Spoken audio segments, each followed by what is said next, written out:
अस्सलाम वालेकुम वरहमतुल्लाहि वबरकातुहू। एहसान दानिश कहता है कि मैं अनारकली में रहता था। एक पान वाला था, उसके पास मैं पान लेने जाता था। वो पान बहुत अच्छा बनाता था, मुझे उसके पान का बहुत शौक़ था। मेरी उससे दोस्ती हो गई। वहाँ एक नौजवान आता था, उसने गंदे मैले कुचाले कपड़े पहने होते थे। उस वक्त एक आने के 4 पान आते थे और वो नौजवान जिसने गंदे कपड़े पहने होते थे वो वहाँ रोज़ाना आता था और मैंने कभी इतनी तवज्जो नहीं दी। आखिर मैंने एक दिन पूछा, ये कौन है? तो कहने लगे, ये लाहौर शहर का रईस है, ये उसका बेटा है।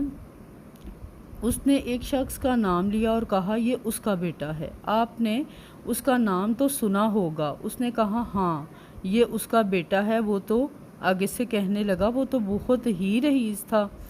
तो वो कहने लगा कि इसके बाप ने जो दौलत छोड़ी थी उसमें शायद बरकत नहीं थी, तो आज इसका ये हाल है। इसलिए कुल्लल्लाहु अहद अल्लाह समद लम यलिद वलम यूलद वलम यकुल लहू कुफुवन अहद में बहुत बरकत है। जो ये कुल्लल्लाहु अहद पढ़ता है उसमें बरकत शामिल हो जाती है। ये बात आप लोग गौर से समझिएगा।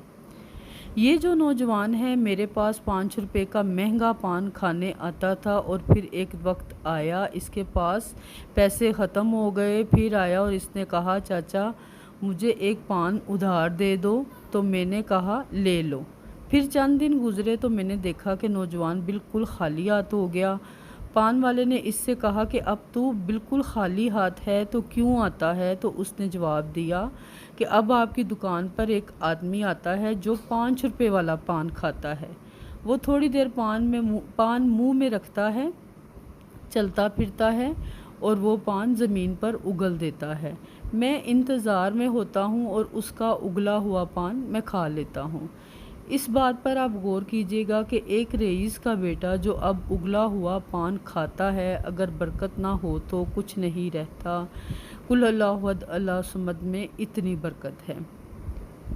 अब एक और अंग्रेज़ का किस्सा। एक अंग्रेज़ ने किताबों में लिखा, कहा कि मुसलमानों का एक लफ्ज़ बरकत है। मैं उसकी तलाश में निकला हूँ। मैंने कहा कि शायद बरकत से मुराद कसरत होगी, यानी ज़्यादा होगी। कहा कि मैं तलाश में निकला, मुझे मिस्र में जाकर एक बाबा मिला जिसने मुझे फिर बरकत की कहानी सुनाई और फरमाया, जो एक मरतबा कुल अल्लाहु अहद पढ़ता है तो अल्लाह कहता है तेरे लिए बरकत है, और जो 2 मरतबा पढ़ता है तो अल्लाह कहता है कि तेरे घर वालों के लिए बरकत है, और जब 3 बार पढ़ता है तो अल्लाह कहता है तेरे पड़ोसियों के लिए भी बरकत है। तो इस बात को सोचिए कि जो रोज़ाना 1 तस्बीह या 2 तस्बीह पढ़ लेता होगा, इसके लिए बरकतों के कितने ख़जाने होंगे और कितने दरवाज़े खुलते होंगे। आप कुल अल्लाहु अहद को अपना विर्द बना लें।